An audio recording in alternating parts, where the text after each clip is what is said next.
Hello and welcome to the Insight podcast, which is a podcast about insight, which is why we called it that. And on this, we talk about the film and we talk to the people involved with the film. And we've got three of those people with us today. So I'm going to let these three people introduce themselves in whatever order they choose. So go ahead, tell us your name and your involvement in this project. And if you have a fun fact, give us a fun fact, but don't feel obligated to. Ladies first. Pressure's on. Who's going first? We'll go with Charlie first. Okay, thank you. Hi, I'm Charlotte Davies. People call me Charlie with an EY. I'm 19 years old. I currently live in Exeter in Devon till September. And I'm an actor in Insight, the short film. An interesting fact, back when I was 17, a couple of years ago, I was almost in a Cadbury's Hero advert. But then they cut the storyline and the part that I was playing, which meant that I was cut myself, which was sad, but nice to know that I was in consideration. Sorry, that's a plane.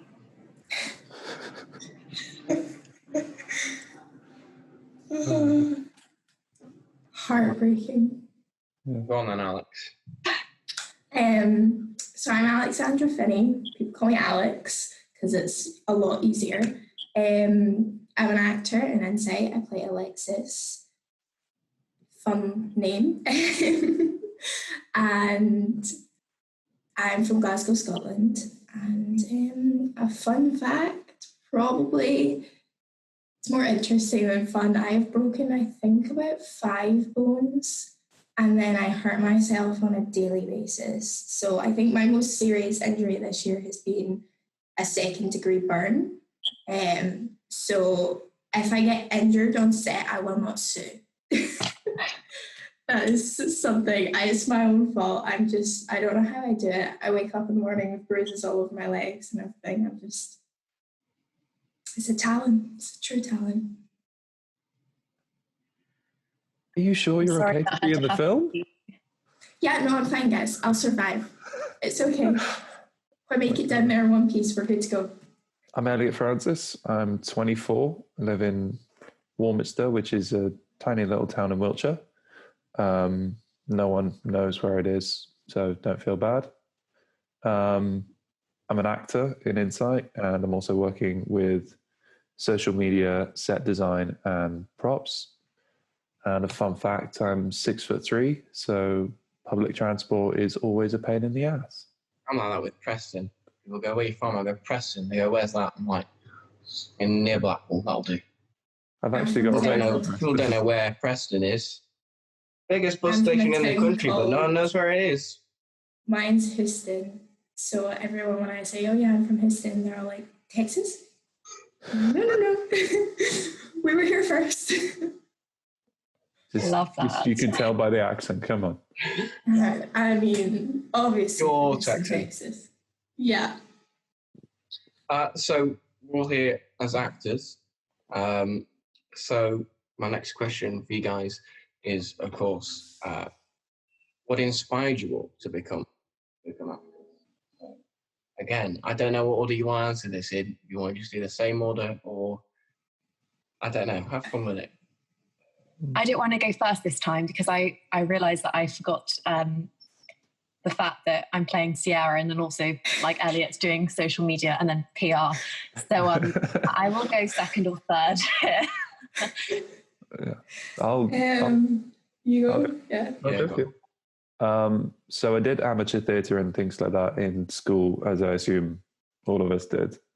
But then everybody, like my teachers and everything, told me to get a real job. So I went and did journalism at uni, got my degree in journalism from UE Bristol. Enjoyed it, everything like that. Got a proper kind of appreciation of everything behind the camera and what goes into the presentation side of filmmaking, how to appeal to an audience and all that jazz. And, you know, I did a few short films at uni, and then I worked as an extra in TV and one film last year, so 1917. I did that for 2 months. Yay! And then I did a load of like TV, did sex education, all those extras and stuff like that. Brave New World coming out soon, industry, you know, stuff like that. So you kind of get, again, an appreciation for what goes into making a TV show or a movie. And then I literally was just scrolling through Instagram and saw the NYFA pop up. And I was just like, I've got no plans. Why not? And then, yeah, I'm a firm believer in doing what I enjoy. So I enjoy acting and I enjoy being around the film environment. So why not? I did like musical theatre. I started dancing when I was little, so that's really how I got into performing, and then through that musical theatre. But one of the main things was actually Burns poetry. We have, obviously, because I'm Scottish, we have Robert Burns poetry competitions every year at my school, and I would recite. And I remember one year I won, and my parents were like, "Okay, like we need to get her into some sort of acting thing." So I did like little classes here and there, but I think when I was 14, 15, I was exceptionally lucky, and I booked, I think it was my first or second job in film, but it's amazing that I got it. It was playing David Tennant's daughter in a movie called Mad to Be Normal, and the character had like a terminal illness, so I got like a one-on-one crying scene with David Tennant. So after that experience, I was just like, okay, this is what I want to do for the rest of my life, and no one is going to stop me doing it, because that was one of the best experiences of my life. And through there, I started doing like the Royal Conservatoire of Scotland. They have a junior acting program, so I auditioned and got into that. And then I actually did NYT last summer, which is, again, one of the best experiences of my life. And through that, I was like, okay, how can I get back down to London? What can I do? I want to be there. I want to spend every single summer there working on film, working on acting. And a boy a year above me in RCS Juniors, he is an emerging Brit. So I looked at what he was doing and I was like, what way can I be involved in this company? And the Set Ready course presented itself. So I jumped on it. I was like, yes, I want to do it. Yes, please. But yeah, that's how I sort of got involved in this. I was just listening to that. That's great. We'd like to thank. Lost in the moment. Yeah, very much. So I initially went to kind of low-key acting classes when I was maybe about 6, 7, 8 years old. And I later found out that this was because my mum wanted to do something for me which would give me a confidence boost. At what was probably quite a difficult time for me. And I think I found such enjoyment in putting on that mask of a different character and being entirely vulnerable, but not knowing that it's not you who's being vulnerable, but knowing that you just have this other front in front of you. And I think it's also the process of creating the characters, which I find really rewarding. And like Elliot was saying, I want to do something in my life that I find meaning within. And I think acting as an art form is something which really provides that for me. As far as experience goes, obviously moved on from those classes, did kind of Lambda exams, got my way up to grade 8 distinctions and stuff, did lots of productions. I took part in Devon Performing Arts Festival, where I did well and things, and received one year the Most Promising Young Performer Award, which was really nice and gave me, and again, a confidence boost, which I think is necessary, just as a side note, because this industry isn't really one for the for the thin-skinned, but then equally you have to be thin-skinned and being so raw in playing characters. I feel like everyone's segued into NYFA, so I think it was it was in 2018 when I performed at Shaftesbury Theatre with a musical theatre group, which is something I'm also have loved. I came across it and I thought this would be a really fantastic opportunity to further my ability in screen acting, given that most of my experience to that point had been on the stage. And what I like about it is the fact that the process itself mimics how a production company work. And so it's more practical than anything I've ever done before. And everyone's kind of on the same level and we're kind of in the journey together. And I've learned a lot. And it's, I'm excited to see how you can use this platform as a springboard to further opportunities. Okay, so we're going to take a short break now. 5 minutes later. Because we've not paid for this. So we're going to come back. So we'll have an intermission. Do we have should we put a trailer in the middle? Like a little... So you can go to the toilet and wait, and we'll be back soon. Maybe. Intro video? We've put something there, or we'll just put nothing there at all. I don't know. But yeah, we're going to go now and come back and carry on the discussion. So that's what we'll do. Bye-bye for now. See you in part 2. Bye. Hello, my name's Arjun. I'm a film director. I'm directing the short film Insight, which is made in association with the National Youth Film Academy. We're really excited to bring this to your screens, and let me introduce you to the team. So, who are we? We are a collective of aspiring young filmmakers and actors from all over the UK, selected by the National Youth Film Academy to create a short film which will be released at the end of this year. With the premiere showing in August at the Odeon Cinema in Greenwich. None of us knew each other before pre-production, and due to the coronavirus, we've never actually met. So far, everything has been organised online. It's been a challenge, but one we've risen to. We're proud to show that no matter the circumstances, people from all walks of life can come together and unite over the arts. But what is Insight about? Insight is a contemporary psychological interpretation of the detective story expressed through the mind game genre. When Sierra goes missing, 6 people are called in for questioning to investigate Sierra's past. Sierra's life is now in the suspect's hands. The investigation unravels. Will reveal the true motives of each individual. Glimpses of the past reveal secrets that some would rather have been forgotten. And the ultimate question takes form. While she knew them, did they really know her? Insight promises to be a pulsating and tense show, full of twists and intrigue. We have the idea, we have the passion, and now we need your help. To make our film become a reality, we are launching a crowdfunding page. Our target is to raise £5,000. Everything raised will go directly into our project for better locations, better equipment, better set design, and so on. Creating art during the coronavirus outbreak is going to be extremely challenging. We will not compromise our safety, and we were focused on taking every measure to work in as safe environment as possible for everybody. However, unfortunately, this will take a chunk out of our budget. Therefore, the more you can help us, the better our film can be and the safer we can be while making it. We also hope to work alongside charities to raise awareness of missing people cases, especially amongst young people, and the effect it can have on friends and family.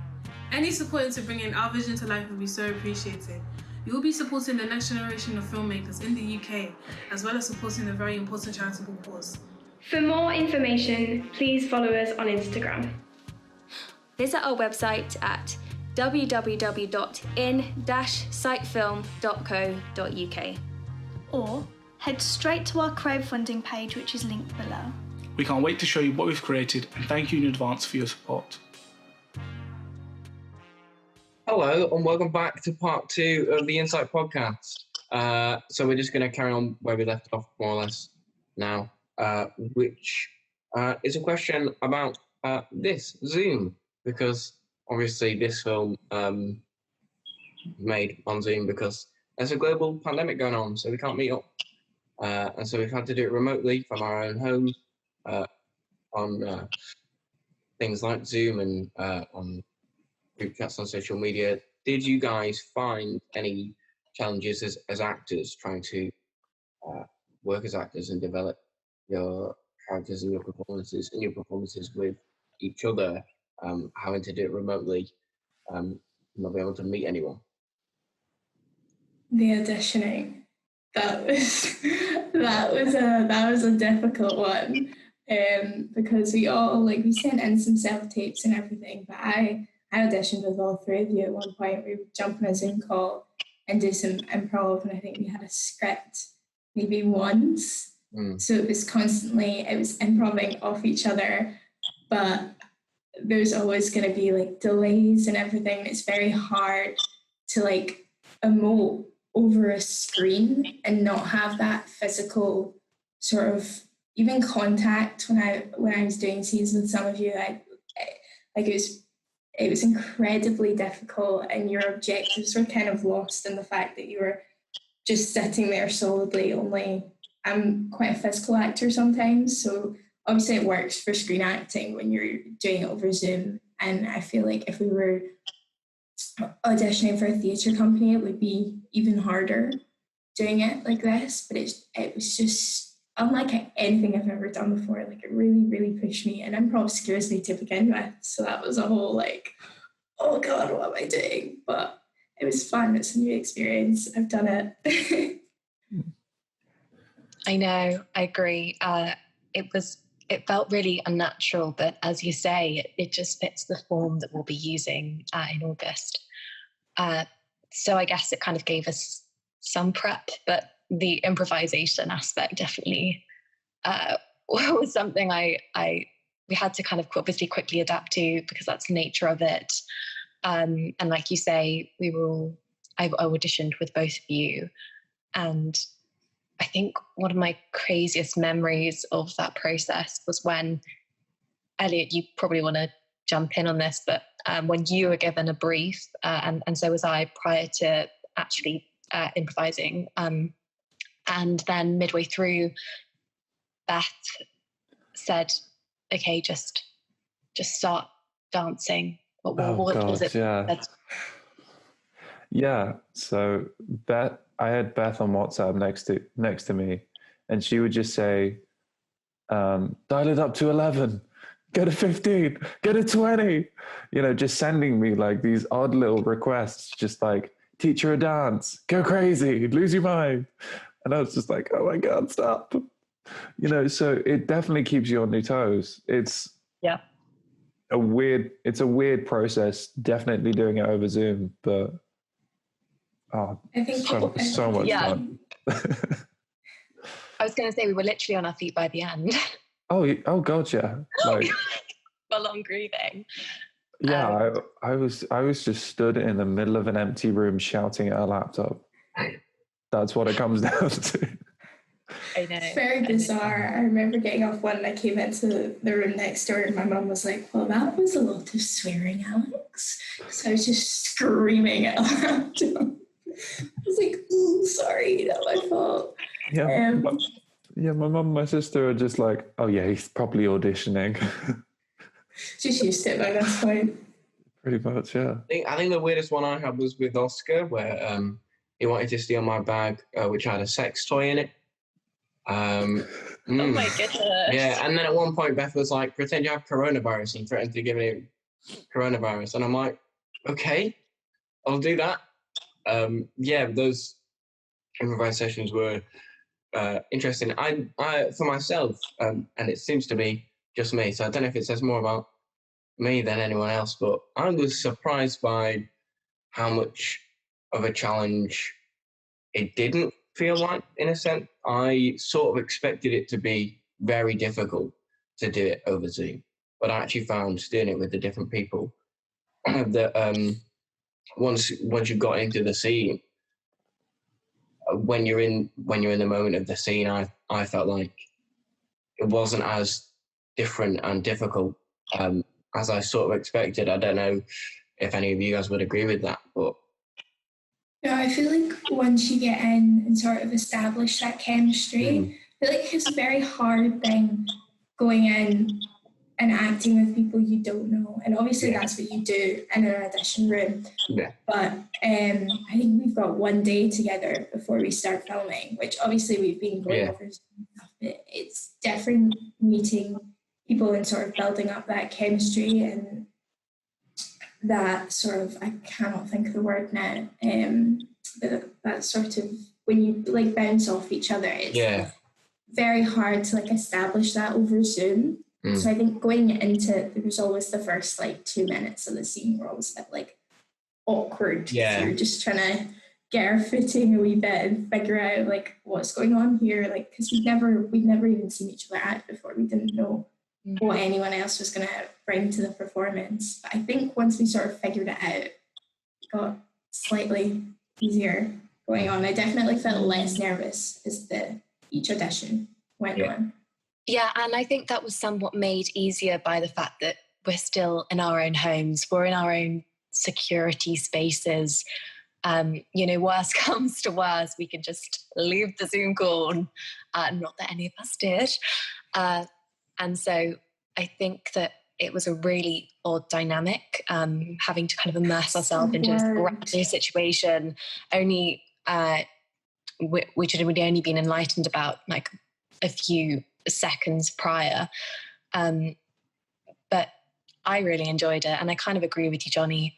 It wasn't as hard as I initially thought it would be. Yeah, but I do think everyone has their own energy that they bring in the physical performance, that even though we've got to know each other reasonably well over Zoom, and we have got to know a lot of people's, how we work and how we take that script that we've been given and how we've all approached it. But I do think, when we physically meet and have to work with each other in that space, that is something that we are going to have to work on, and we do only have one day to sort of figure that out. I think it's not as, it might be a case of that's not as much of a challenge as we initially suspect. Well, who knows? Now, you guys, you going to say something, Elliot? Yeah, sorry. Go ahead. I mean, sorry, just adding on. Like, making a film is an incredibly daunting process, and for some of us, it's kind of our first, aside from school projects and things like that, it's our first, professional sort of film environment. And then meeting people at the same time is an incredibly daunting process. And doing that over Zoom, some people aren't comfortable on camera. So, like all of those things smushed together. And credit to, the random group that I've been thrown with, you all seem pretty decent so far. And I met you before. I know. I already knew Charlie going into this. Because we're both zombies. As you do. Yeah, we did. Right. We did a. Was it CBBC or CITV? Without context, it was CITV. CITV. Kids escape room zombie show. Yes. That sounds really fun, though. Awesome. What a strange. Did you get all the makeup and everything? And we got our teeth done and everything. Oh my gosh, that was slightly uncomfortable. Gosh, it was good though. It was really nice. It was like you just spend a day scaring like year sevens. And honestly, the director. I do hate year sevens. The director came up to us at the beginning of the day and was just like, "If you make them cry, that's fine." We're such sadists. Sorry, so you went in and you got paid to bully kids? Yeah, they didn't get paid either. No, they didn't get paid because it was at their school. So, I mean, the novelty, I think, was just being on TV. Yeah. Oh, dude, it was fun. Like, so that it's this team of like 5 girls, and if you catch one of them, they become a zombie at the end of it. We caught 2 in the end, and I think we made 2 of them cry. But like one of the girls had to be like, because we had 2 separate like green rooms, and one of the girls had to be brought into us to meet us as real people, because she was so terrified. Oh my God. Yes, that's right. We even when the camera wasn't rolling, we still had to be in character because they wanted their reactions to be as authentic as possible. Yeah. Yeah. And you'd think for a kids show they'd asked us to tone it down, but we were like properly sprinting at these girls and like drooling and spitting and, you know. It was so cathartic. Sorry to interrupt, but it was such a great feeling. I'm sorry, that sounds awful. No, honestly, you get like rid of all that tension and rage and stuff just screaming for, 8 hours or something. Not caring. A very weird turn. Awesome. This is going to have to be cut. This is going to have to. You can keep this in.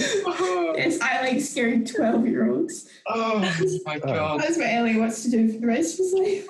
Hey, they volunteered. I'm glad that this question came up just so what inspired you to pursue. No, I know. I mean, we met them after the shoot, and they were like, "Okay, you're actually real people." Yeah, they took photos with us, so yeah, we were human by the end. It was great. It was great, but I went home on the train, just with a bit of my zombie makeup still on.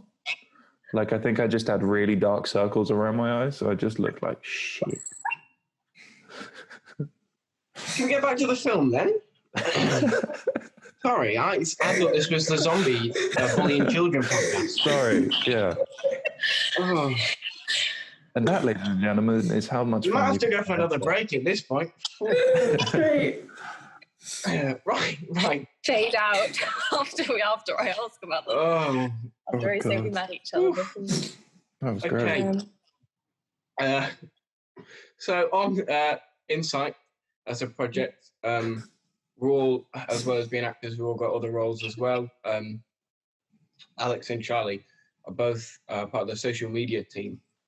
So working on that was sort of promoting yourselves through social media and promoting projects that you're working on and using it to gain a following. Was that something you were familiar with? And did you sort of find things that you learned about because of this process? I was not familiar with it at all. I've never even promoted anything I've done on my social media. That's just always kind of acting on my social media. I've always been a very different thing. But coming into NYFA, they were like, social media is one of the biggest platforms you can use. So use it. And I think we've come together as a team and everyone's been saying, Charlie's making me laugh. We've all like come together as a team and just, I think we've marketed ourselves like really, really well. And it's especially during lockdown, we have so much free time that I never wake up in the day and there's not something to be done.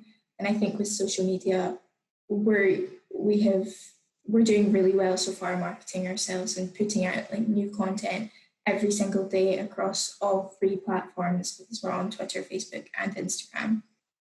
And I think we've adapted really well to each of those platforms.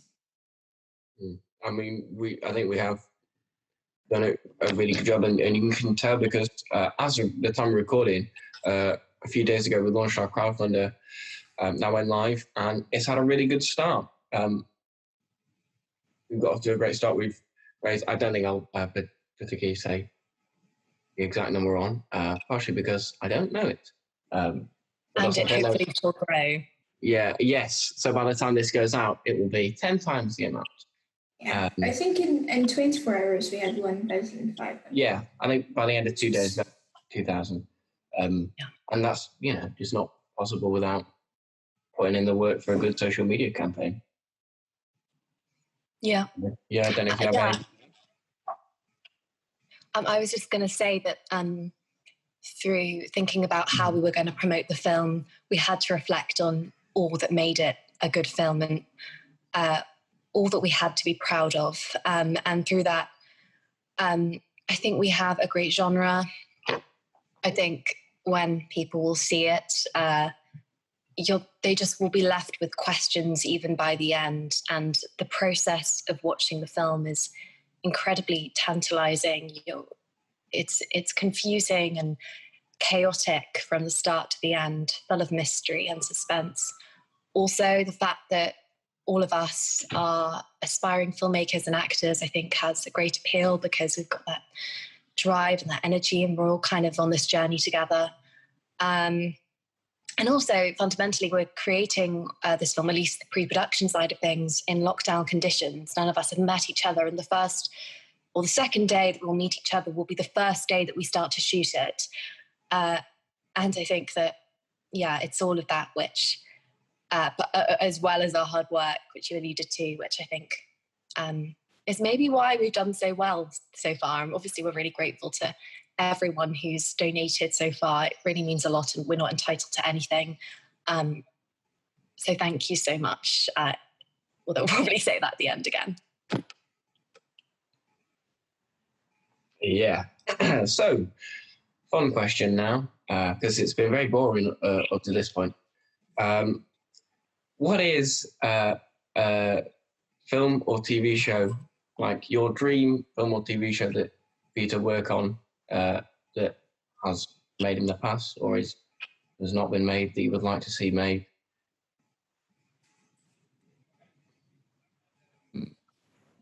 No, we can move on. I mean, horror is one of those genres that you always kind of want to be a part of, just because it's interesting and it's off the wall and things like that. But I think the trend of horror movies in recent years has just been kind of the visual things. People are kind of bored of the conventional slasher thing, like Scream and stuff like that. So I don't know. I feel like if a horror movie was made that really pushes the boundaries, then, something like that. But, get an epic, like, I love Gladiator. I love Troy. Saving Private Ryan, 1917, I mentioned earlier, like all those, big scale films, just, that'd be so much fun. Just chuck me in a suit of armor and I'm happy. Screw it. I think, I know it's made, like it came out last Christmas, so 2019, but Little Women, that's been my favourite book since I was like 10. So I relate to every single one of those characters. So I would love, obviously it will not get made very well because that Greta Gerwig's adaptation was almost perfection. So, but I would love to take a stab at one of those characters in the book. I think they're so well written and just altogether like amazing. It's based on Louisa May Alcott, her real life. And I think you can totally tell that when reading the book and seeing Gerwig's adaptation of it. It was phenomenal.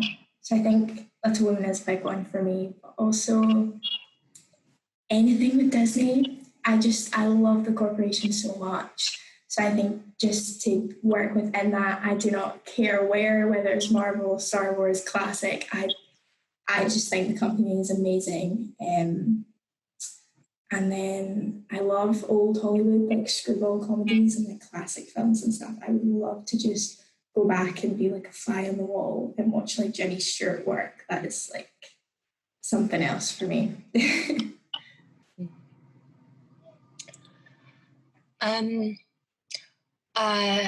I am interested in acting in any different genre. I couldn't commit to just one. In the past few months, leading on from that old Hollywood comment, I've been watching a lot of Audrey Hepburn films, and I just love her energy, and you can just immediately tell from the offset how differently she holds herself through every role. But then going on from that, I also love more, well, I mean, I suppose it's actually predates that, even though it's only kind of relatively recent. Peaky Blinders is a show that I've also been watching a lot recently. I'm just basing this off things that I enjoy watching recently. I just think it's a really kind of cool telling of the 1920s Birmingham kind of gang culture, whatever you want to call it. I think that, it's great. I also watched Little Women at Christmas time, and I absolutely loved it. And I love the way in which you can restructure a narrative. As we know, Greta Gerwig's adaptation was very nonlinear, and you can still give the depth to the characters. And I think by kind of juxtaposing the past and present as she did, you were able to see the kind of transitional nature of all of these little women as they enter burgeoning adulthood. So I'm not really answering the question entirely because I'm just open to a lot. But I do also like comedy, and despite the fact I'm like scouring my brain for what to say, I think that when I'm not thinking too much, I can be quite witty, and I'd love to write stuff that's comedic as well. So multitude of genres, in short. So we've all been brought together by the National Youth Film Academy, and this film is produced by the National Youth Film Academy. But what was it that attracted you guys to National Youth Film Academy as an organisation, and the Set Ready course as an option for you to further your careers in the industry? I think my voice is going. I think the way they market themselves, sort of providing you with connections when you don't have them, because everyone says when you want to get into film, you need connections. It's the people you know, which you're never going to get. And in a way that is true. I know people with connections who have got opportunities that I haven't, but at the end of the day, I feel like it is your passion for the project. And NYF really see that and like capitalize upon that. And I think also a lot of the time people just say to you, oh, you want to start working in the film industry, just start making short films. It is a lot easier said than done. Because I don't have a lot of friends who are interested in directing and producing and stuff. And even when I do, they're halfway across the country. So it's very, very difficult to sort of all get in a room together and start producing, and where you get your budget from and what's happening. And so because there's so many pieces to making a film, it's incredibly difficult. And I feel like NYFA do that really, really well and bring you all together. And they sort of guide you through the process, but take a step back. So at the end of the day, we do have their full support, but it is entirely our team making this. And I think that's been done very, very well. And then hopefully, should we choose to work with each other in the future, we can recreate this process just with the absence of the NYFA, who've kind of, as you say, who've been there, but without taking the lead. They've kind of been this organisation which kind of centralises us and uniting us, but then is a place that we can fall back on if we need to get support or advice. And we'll be meeting a mentor in early August who should hopefully provide that more personally to our group. I agree with everything you said.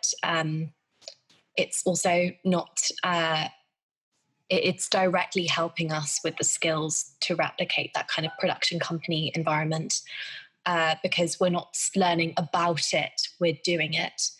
And I think a lot can be said for that. I mean, what other way are you going to learn as well as this, in my opinion? And I think that NYFA provides that. And also, we've had the opportunity to hear from some great industry professionals. Just as a plug, but in the info booklet in its index, we have a whole list of just some of the incredible people we've heard from Gail Renard, who's the former chair of the Writers Guild of Great Britain, to Simon Bird from The In-Betweeners and Friday Night Dinner, the actor. So I think that I was excited then to be a part of this organisation, and I still am now because of all the opportunities that you alluded to earlier about Emerging Brits and the 1K Shorts opportunities that they also have. Yeah, it's definitely given us kind of a NYFA community after this as well. So anybody else who is a member of the NYFA, we can contact and we can work with in the future if we want to. So there is definitely that support system and that networking, but it's also a fantastic start for people who either have a ton of experience or none. You know, if you get into the course, you deserve to be here, and you're with a group of people that have worked to be here.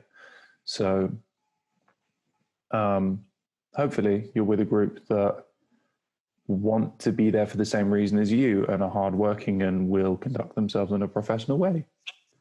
So, yeah. And that point sort of leads very neatly into my next question. As you say, this course is people with a fair amount of experience and no experience. You know, you guys have talked about some of the experience that you've had, professional experience.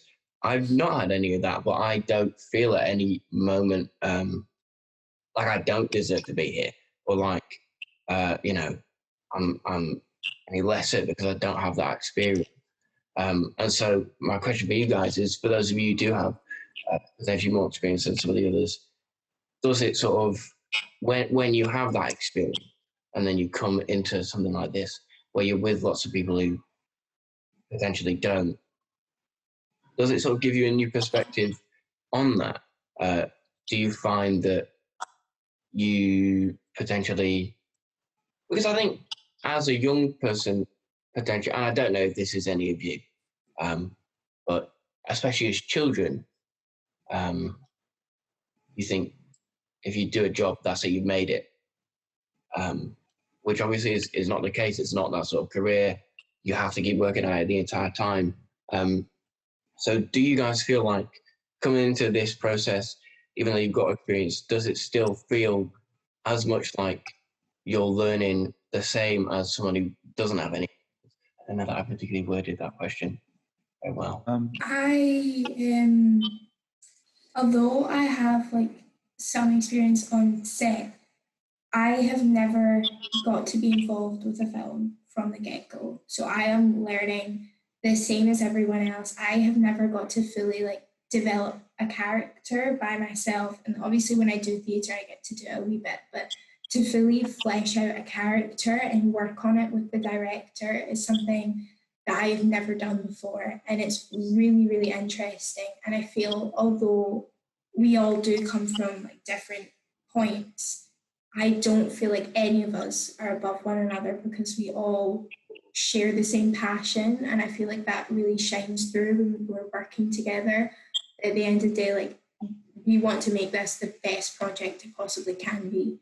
So I feel there's been moments I've been sitting in this and going, oh God, this is hard. Like this is difficult, but it pushes you. And I've never ever done anything like this before. So it's an experience that I definitely want to do again because it's amazing. Yeah, I agree. I think in terms of acting, I mean, I've been doing it for over 10 years, but I think what you can say you have to show for it is entirely different, and you can be as good as someone with 10 years of experience with very little. I mean, in terms of being on set like Alex, I mean, I have been lucky enough to do, and Elliot, extra work and just being featured, which is a slightly different thing in some big production things, for one particular one. But having this opportunity to work one-on-one with a director in depth, and of course having this luxury of time, which we wouldn't have otherwise had if we'd done this course across a couple of weeks in August, had COVID not happened. So, I mean, it's definitely been challenging for me as well, especially due to the nature of the character I'm playing. I've definitely think had my moments of being like, okay, as you do with any role, you have to kind of start from scratch and kind of rebuild this kind of character on the page into something, not on the stage, but on the screen. And yeah, but we should be fine because we've all got the same drive. We all want to get to the same place, and we all have each other's best interests at heart. We've got a great producer, director, and writer. So like in GCSE, I did media and things. So that is the closest to this process which I've had before. Like creating a, short film. And I did this really, really terrible mafia style film in Wiltshire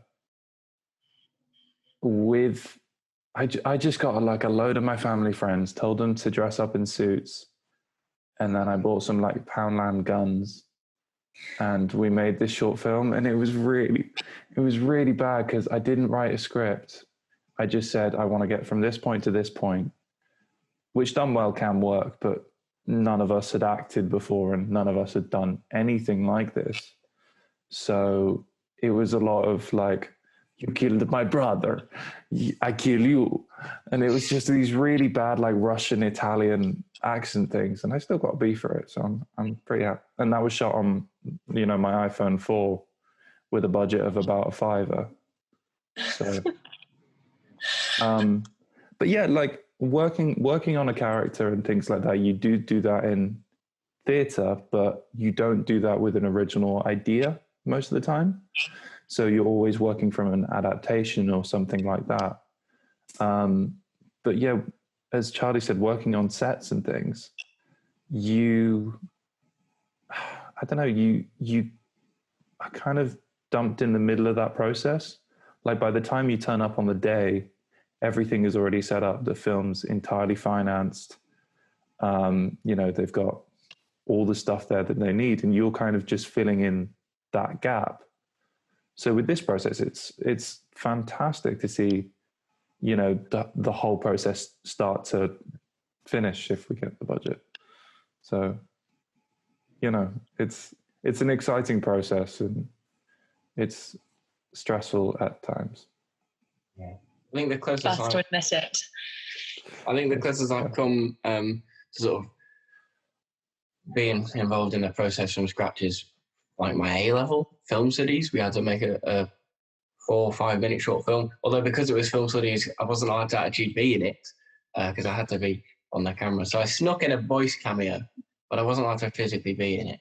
And I did it about my mate walking my dog, which was a mistake. But it's ultimately just me doing some storyboards and then going out and filming a small script. But yeah, being able to sit in and view the whole process and get an insight into it, that you don't get from anything else. You don't get that level of awareness of exactly what goes on behind the scenes. I mentioned last time about not wanting to go to university for a course that wouldn't help me when I come out at the other side. You get a course, you do 3 years on that, but then to go into this industry, you need to know how it works, and that's just one of the good things about the MYFA is that it doesn't matter what experience you've had. Everyone learns the same things, and it gives everyone a great platform to then go and just make the most of their career as they can. So as I say, we're going to go for another short break now, and then we'll come back. And hopefully next time we'll not have this problem. We'll sort this out. But so we'll see you again for part 3. Enjoy these short advertisements. Hello, my name's Arjun. I'm 24 years old. I'm from London. And my next film has been produced by the National Youth Film Academy. The film's called Insight, and it's about a young girl that goes missing and her friends come together to relive their past and find this girl. I'm really excited to bring it to your screens as it's a combination of the creative influences of 18 young filmmakers. One of the difficulties about filming during this COVID period has been the inability for myself as a director to physically talk to my actors and crew. I'm quite a talkative filmmaker. I like discussing ideas face to face. My tonality and my voice get put across a lot better in person. But we've worked through that, and through sheer determination of becoming successful in the industry, we've made a very good script and are well on the way to making a great film. Hello, welcome back to the Insight Podcast. This is part 3. I don't know if we put anything in between the 2 parts. We might not. But we're going to carry on, and hopefully we won't need a part 4, but we might go on another tangent again. Who knows? We talk a lot. Yes. We mentioned earlier about some of your guys' involvement in the social media side of things. And Elliot, of course, you work, as you mentioned in the beginning, as part of set design and props. And so, as a starter to that, I suppose, could you give us a bit of an insight as to exactly what you've been doing? Yeah. So, basically, when we finally got the last revision of the script from our lovely director, when he finally shared it with us, it was kind of just going through that piece by piece and, just thinking about the weirdest things. I've been walking through, I went shopping the other day, and your brain kind of goes, oh, that would look good on a desk. That would look good on a wall. And you don't think about those things in normal life. So, going through all that process, just kind of sourcing everything. And because the majority of our film takes place in a police station, I've had the fantastic opportunity to go to my county police station and take some photos and do some interviews with people who are actually involved in missing person cases. So credit to Warminster Police Station and Melksham Police Station and Kevin Harmsworth. Really, really welcoming, really nice. They let me take photos of the cells, the holding areas, the interview rooms, everything I needed. So you kind of, and then I had conversations with Arjun and Bailey and Beth, just to figure out what the film's going to look like. Going around the police stations was fantastic, but it was the weirdest thing. Like when you step into the cells, I've never been arrested, so I've never had to before. When you step into the cells and you've got that big iron door behind you, you kind of shit yourself. Basically, it's a very strange experience. So just being in that environment and being and acting as a suspect, you really do put yourself in that environment. You feel nervous and you feel like you're being interrogated, even if you're just visiting. And that's, from an acting point of view, that's a very interesting thing to draw from. Yeah. We have another little fun question now, which is, who plays you in the film about your life story? And just because you're an actor doesn't mean you can say yourself. That's cheating. I mean, it's going to be a tall, weird-looking bloke, isn't it? I don't know, Tom Hiddleston. I'd like to say Tom Hiddleston, Eddie Redmayne, something like that. Ideally English. Yeah. There aren't many Scottish female actors, I've got to say, who are in the limelight. I was lucky enough to play the younger version of Morgan Christie in a BBC miniseries, so she'd be great. Obviously, she's older than me because I was playing the younger version. But Ella Purnell as well, I think she's good. I get that I look a wee bit like her. I don't know if I do, but and then I don't know, Emma Watson, I love her. I'm biased because I grew up with Harry Potter. I just think she's an amazing person and all that she does for like women's rights and UNICEF and everything. Obviously this is me going off on a tangent, not so much her playing me, but I just think she's amazing. I will second that. I'm a huge fangirl of Emma Watson. Someone once said you look like her. I don't know how that's possible. That is a compliment and a half, geez. I mean, it's definitely a compliment. I look like 12-year-old Emma Watson, the friend. I've been told I look like Spider-Man. Great.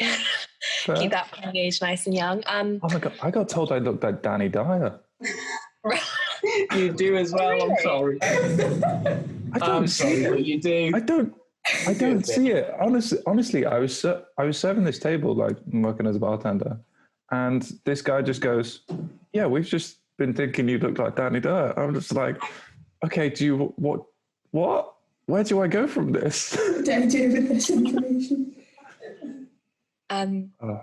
Yeah, I would have said Emma Watson, or maybe if she was very English, Amy Adams. I know she's not near my age, but I just love her. Even though I don't think she's a natural redhead, which is disappointing. Also, I really like Ellie Bamber. She's only a few years older than myself, but I think she looks relatively similar to me. And I think the roles that she's had in the past at such a young age, like two BBC things, Les Miserables, and then The Trial of Christine Keeler she played great characters in that. Cosette and is it Mandy Davies, I think? Yeah, Mandy or Sandy. I think it's Mandy. Yeah, she's great. Okay, and we're now at our final question. Well, here we are. Which is, of course, as it always is, what are you most excited for people to see in Insight?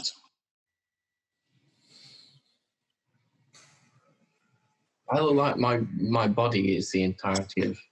Because Charlie's underneath me, so it looks like my body just goes straight into it. I think you're going to like to see what you're not going to see, because you're left with so many questions from start to end, and it very much is a mind game thriller. And I think that little bisection of the detective genre is, I think, what makes it different, as well as other reasons I've noted. I'd say probably the character dynamic. I think what I love so much about this film is it's very much an ensemble cast, and we all have really, really well developed characters, which is incredibly hard to do in a short film. But I really delve how that dynamic works, and in the script it's really, really beautifully written. And I just think I'm excited for people to see more about the characters and what's going on in their lives, and especially Sierra. I think she's an incredibly interesting character. Yeah. And Alexis. I'm biased Yeah. to her. Great. Nobody All is. of our characters are so good, but I'm just like... Yes, and all equally sized as well as it should be. And I think that's a testament to Padma and to Bethany. Yeah, I mean, just to bounce off that, like, when you see us interacting off of each other in the film, that's pretty much real life. Just because we haven't had group discussions of our characters. You know, we haven't, had everybody chipping into our roles and things like that. So we are going to bring something... We are each individually going to bring something to our character that no one else is expecting. So it's, I think the audience has got to remember that we don't know each other. Basically, when we start filming, we've known each other for like a day in person. So it's going to be very interesting seeing how us as people and us as characters bounce off of each other.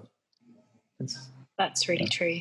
Yeah, the knowing each other for one day is definitely a challenge as well, I'd say, because obviously Charlie and I, we play best friends and we've never met. So there's stuff like that, which is quite difficult, but I'm excited to see how we all work together and how because obviously we've spoken over Zoom and stuff, I think integrating the characters into real life is going to be incredibly. Although we do still have a lot of time left, we've got just under 2 months. So in that time, we can still have those discussions about character, should we feel the need to. And Alexis, and I can get to know each other better, so it doesn't seem so alien when we're having to play best friends. Not that you have an aura, which doesn't indicate best friend material. Is it weird that you've been cast as Alexis? Like when you read that, were you just like, I'm Alex and I play Alexis? So I saw the pitch. I saw Bailey's pitch going into the producer call, and the character Alexis was mentioned, and we didn't know who we were cast as yet. So I was like, if I am not cast as Alexis, that is going to get exceptionally confusing. But I was very happy with that. It was quite funny the way it worked out, but I get called everything under the sun, to be honest. I'm referred to as Alexis by some of my friends, so it's quite entertaining. I'll answer to anything.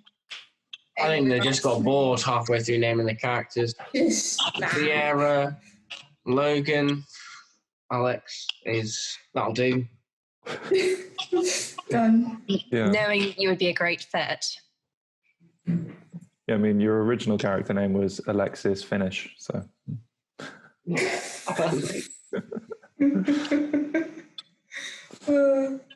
were meant to put the last name. We've got different last names. I don't know.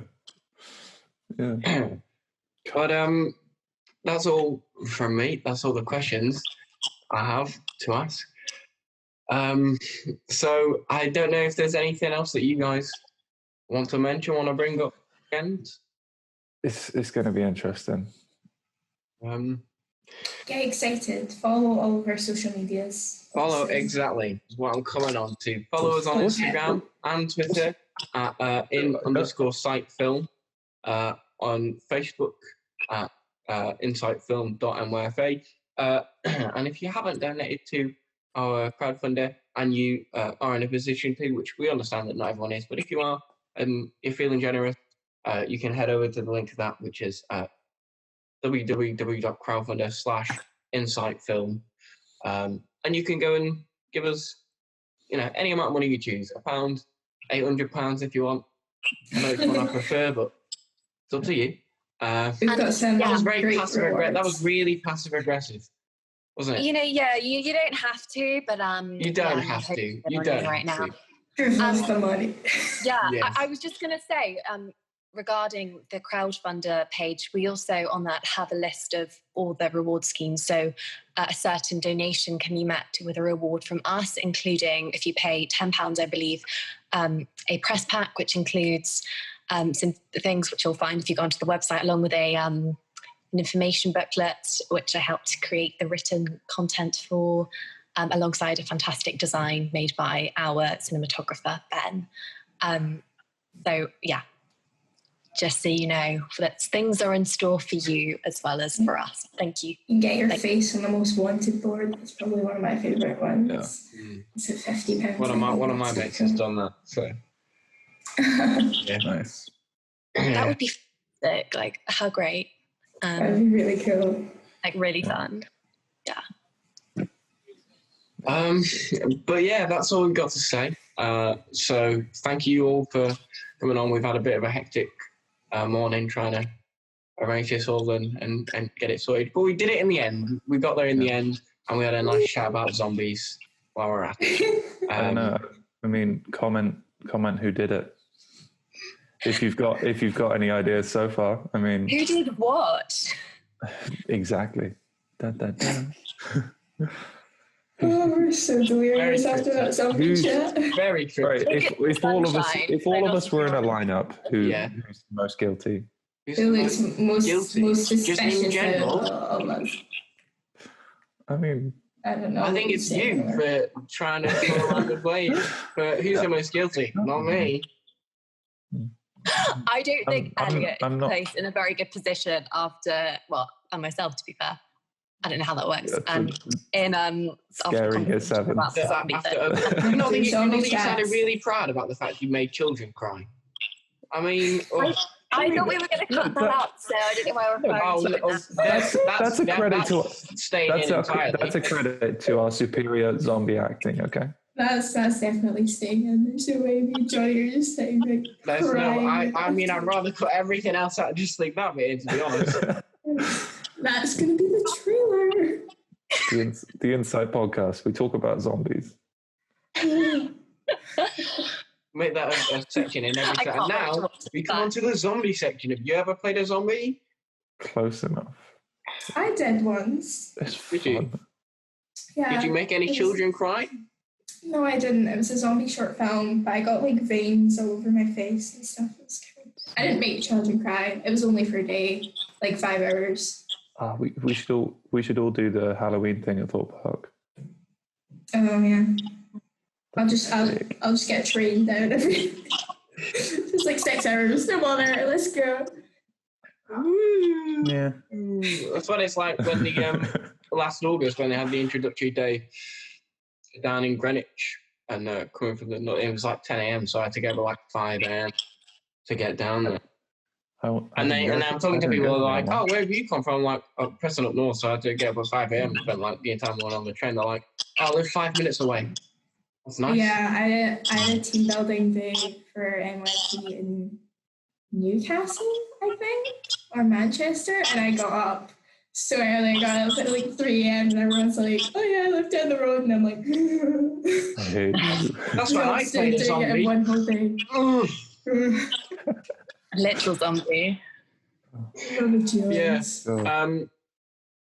We should probably stop this now. We should probably say bye-bye to the people. If anyone's still listening. Yeah, but I have no idea. Good luck, Rob, editing this. Yeah, I do most of the editing on this, and I just send it to Rob to put the fancy graphics on. So this is all for me. Make sure you keep the zombie bit in. And the zombie bit is staying in no matter what. I will fight anyone who tries to say otherwise. I think we ended about 5 minutes ago. Just because I think there comes to a point where it just sounds really like excessively wrong. I like to make children cry. Yeah, it's just suddenly it's all we're thinking about. Alexandra. We're all thinking about the film. Yeah, Anyway, watch Insight when it comes out. Anyway, watch the film. It's going to be a great film. And we're all very sane people. Thank you for watching. Bye-bye. Thank you to everyone who's donated. Thank you.